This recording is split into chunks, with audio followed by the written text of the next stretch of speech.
Ik ben als jongetje maar eens uit in de grens bij Merk. En ik zei, ik heb 2 gaatjes gekocht. Ja, maar die denken ook net in de auto. En ik zei, dan ga ik net maar. Nou, dan maar in de auto. Maar dan middags kwam ik thuis en dan ging ik 4 woorden verzinnen. Nou, dat was voor die tijd heel wat.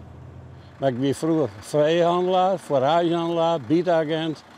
En wat doe je in Wurg nog voor werk? Veehandel en skiep heb ik zelf nog. En weilerij, kei. Handel is, je hebt het. En als je het hebt, dan moet je het nog kwijt. En dat is nog krijg de kick. Goed zo. Hey. Ah, dit is de directeur. Hoe gaat het? Ja, maar Hoe weet je laden? ja, is droog. Oh ja, ja. Droog. Goh, ik ben er vroeger geweest. Er werd levensgevaarlijk. De takken en de bem voelen hinders doen, de auto's eronder. Jij dit er nou ik bij als veehandelaar, altijd even gezellig een praatje. Ja, door wat. Wij van politiek en alles hebben we gedaan. Ja, En Bo had dat nog geld, want dat had een heel soort van. Maar hij houdt net vol uit, hè? Nou, daar gaan we weer.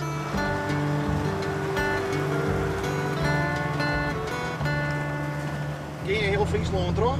Ja hoor. Ja. Ja. Ja. Zie, ik ben in Ulrum geboren. Van Ulrum naar Makkum verhuizen. Daar wie mijn huid boer. Maar toen handel ik al, want dan heb ik op de veehandelaarscursus zitten in Ljouwert. En daar zijn meer jongens die het nou ik nog handelen. Elke Kruis, ik nog en meer werken, zeg goed net meer. En de helft ben er al niet meer natuurlijk. Maar zo weer, dan zit het erin. En wat vind je er zo mooi, jongen? Ja, dat is de argwage en de spanning. Hè?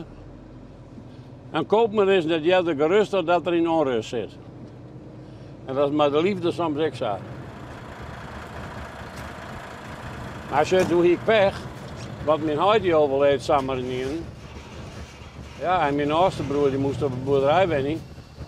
Maar dan werd er een hoestekeep, een brief onder nummer. Ik kocht dat huis en zit een garage en toen was ik garagekoopman. Maar ik moest daar wat en het liep me wel na je avontuur daar. Toen ben we 23 hier. Maar altijd in de veehandel zitten. Dat ging altijd gewoon terug. En ja, dat lukt dus nog. Maar bergen heen en strieven vervoerd. En ik zou zeggen, ik heb zelfs hergebracht naar de bereden politie in Amsterdam. Dit is Boetendiekslaan. En wie vroeger de oudste dik, heel iets dikje weer dat.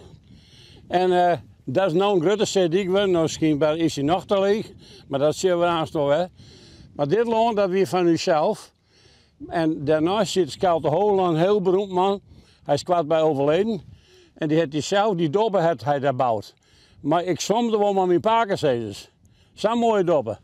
Ja, hier riet ik altijd even langs, hè. Ja, dat heeft wat.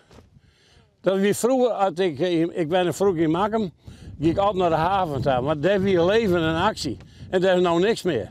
Maar het is een prachtig mooi gebied. En wist wat het is? Dit land is natuurland. Het is puur door de zee hier gebracht. Hè? Dat is het mooiste. Ja, dit is, als je nou eens net mooi waar, maar zeg maar daar als je best jong. Woensdag doen we die jongens nog hinder vangen. En dan kijk ik net bij de sjuk treffen en dat woont net zo goed. En de hinders blijven helemaal naar achteren daar. Toen kwamen ze weer om. Ik ben op die grote dop op 16 gegaan. Toen zag ik niet in de bliksem, dat ziet de krek net.